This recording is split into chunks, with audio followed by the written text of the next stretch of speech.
हरे रामा रामा रामा हरे हरे।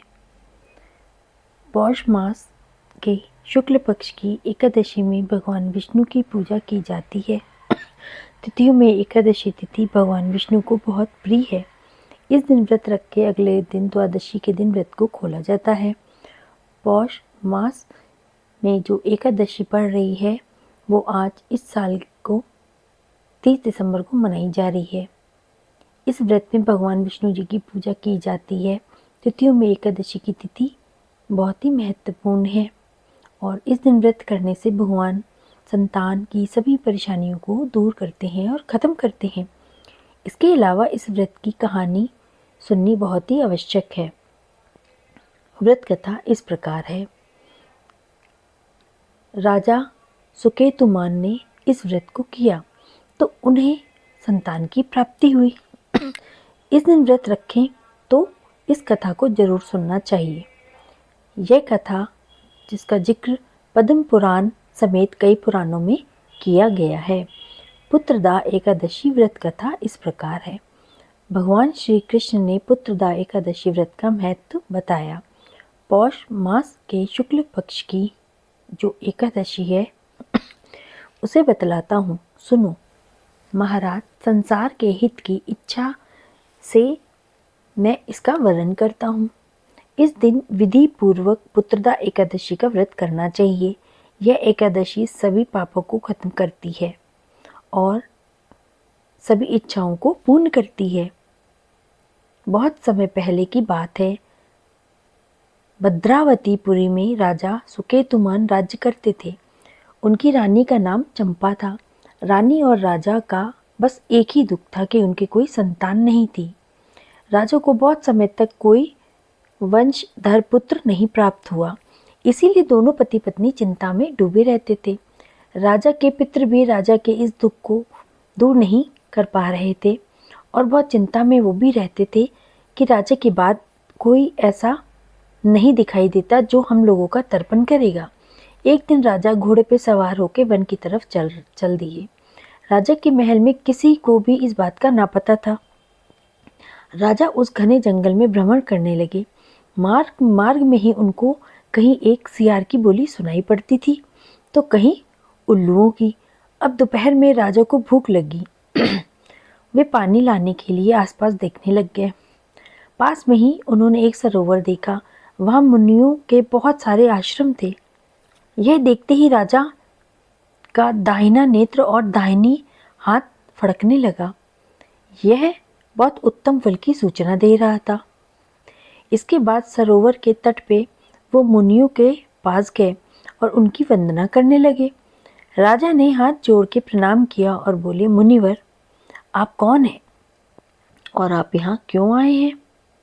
सच सच बताइए। तो मुनि बोले, राजन, हम लोग विश्व देव हैं, यहाँ माघ स्नान के लिए आए हैं। हम आपसे प्रसन्न हैं। आज ही पुत्रता नाम की एकादशी भी है, जो व्रत करने से मनुष्यों को पुत्र की प्राप्ति होती है। राजा ने कहा, अगर आप लोग प्रसन्न हैं तो मुझे पुत्र प्रदान करिए। मुनि बोले, राजन, आज से कुछ दिन पुत्रदा एकादशी की एकादशी है। आज ही वो एकादशी का शुभ दिन है। इसका व्रत बहुत ही विख्यात है। तुम आज इस उत्तम व्रत का पालन करो। महाराज ने कहा, भगवान केशव के प्रसाद से तुम्हें तेजस्वी पुत्र प्राप्त होगा। इस प्रकार विधि पूर्वक राजा ने व्रत करा। द्वादशी को इसका विधि विधान से पालन किया। इसके फलस्वरूप रानी को कुछ ही दिनों में गर्भ धारण हो गया और 9 महीने के बाद राजा को एक सुंदर से पुत्र की प्राप्ति हुई। इस प्रकार जो एकादशी के व्रत को करेगा उसको संतान की प्राप्ति होती है और जिनके संतान होती है वो भी इस व्रत को करते हैं और अपने बच्चों की, संतान की लंबी आयु की प्रार्थना करते हैं।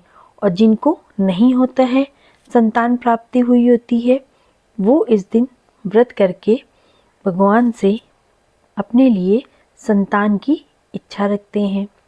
बहुत सारी कथाएं हैं जो कि बोली जाती हैं, लेकिन कुछ कथाओं में एक कथा इस प्रकार से भी है कि पुत्रदा एकादशी का सभी पुराणों में बहुत अधिक महत्व बताया गया है।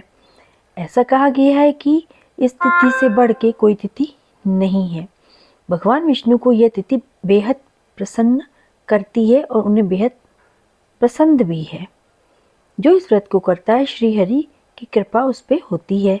पद्म पुराण से लेके नारद पुराण तक में पौष पुत्रदा एकादशी का बहुत अधिक महत्व बताया गया है। इस दिन व्रत करने से आपको बहुत ही ज़्यादा सुख और सुविधाएं प्राप्त होती हैं और संतान की खुशियां ही खुशियां आपको प्राप्त होती हैं। सनातन धर्म में पौष माह के शुक्ल पक्ष की जो एकादशी के दिन बैकुंठ एकादशी भी कहा जाता है। भारत के दक्षिण में इसे बैकुंठ एकादशी कहते हैं। ऐसा माना जाता है कि जो इस दिन व्रत करता है उसे स्वर्ग की प्राप्ति होती है और बैकुंठ धाम को प्राप्त हो सके। दक्षिण भारत के लोग इस दिन भगवान विष्णु, जिन्हें तिरुपति मंदिर के भगवान वेंकटेश्वर के रूप में माना जाता है, खास तौर पर उनका दर्शन करते हैं। इसलिए तिरुपति मंदिर में देश भर से लाखों श्रद्धालु आते हैं और इस दिन बैकुंठ उत्सव भी किया जाता है। पौष पुत्रदा एकादशी 30 दिसंबर को सुबह 7:50 पे लग रही है और दशमी तिथि भी रहेगी। वहीं एकादशी तिथि 31 दिसंबर 2026 को इसका पारण किया जाएगा। इस प्रकार से पूजा करने से और कथा सुनने से आपके घर के और आपकी संतान के सभी दुख और तकलीफ़ें खत्म होती हैं और आपको और आपके संतान को लंबी आयु प्राप्त होती है। इसमें आपको मुहूर्त देखना बहुत आवश्यक है। मुहूर्त के अनुसार से ही सारे काम किए जाते हैं। बोला जाता है कि अगर शुभ मुहूर्त में आप व्रत कर रहे हैं तो आपका व्रत और पूजन सफल मानी जाती है। इस दिन सुबह उठ के आपको साफ वस्त्र धारण करने हैं। स्नान करने के बाद फिर भगवान श्री हरि विष्णु जी का जल अभिषेक करना है। प्रभु को पंचामृत समेत गंगा जल से अभिषेक करना है और प्रभु को पीला चंदन और पीले पुष्प अर्पित करने हैं। मंदिर में घी का दिया जलाना है। ओम नमो भगवते वासुदेवाय का मंत्र जाप करना है। पूरी श्रद्धा के साथ भगवान श्री हरि विष्णु और लक्ष्मी जी की आरती गानी है। प्रभु को तुलसी सहित भोग लगाना है और अंत में व्रत के संकल्प को पूर्ण करके और क्षमा याचना करनी है। पौष पुत्रदा एकादशी व्रत का पारण पूजा पाठ करने के बाद भगवान विष्णु को अर्पित किए गए प्रसाद को ग्रहण करना है और उसको सबको बांटना भी है। ऐसा करने से आपके सारे दुख और तकलीफ़ें भी खत्म हो जाएंगी। पुत्रदा एकादशी में 4 जगहों पे दीपक जलाना बहुत शुभ माना जाता है।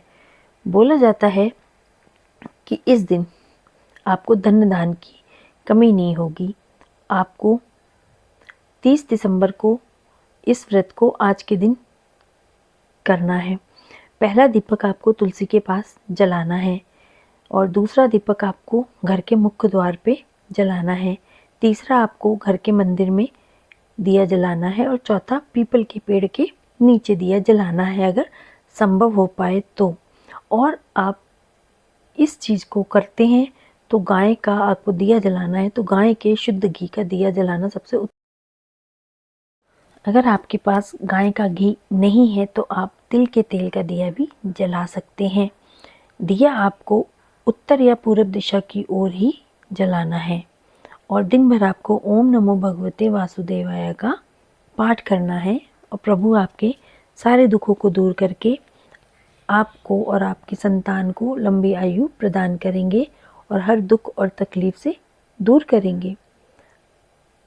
मंदिर में दिया जला के आपको अपनी संतान की लंबी आयु और उसकी उन्नति तरक्की की कामना करनी है, प्रार्थना करनी है प्रभु को।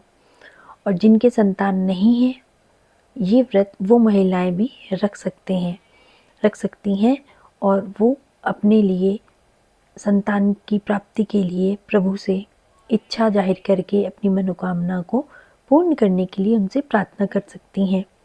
व्रत की कथा सुनने से आपको हर तरह के दुख और तकलीफ से मुक्ति प्राप्त होती है और व्रत करने के साथ साथ कथा सुनना अति आवश्यक भी माना जाता है।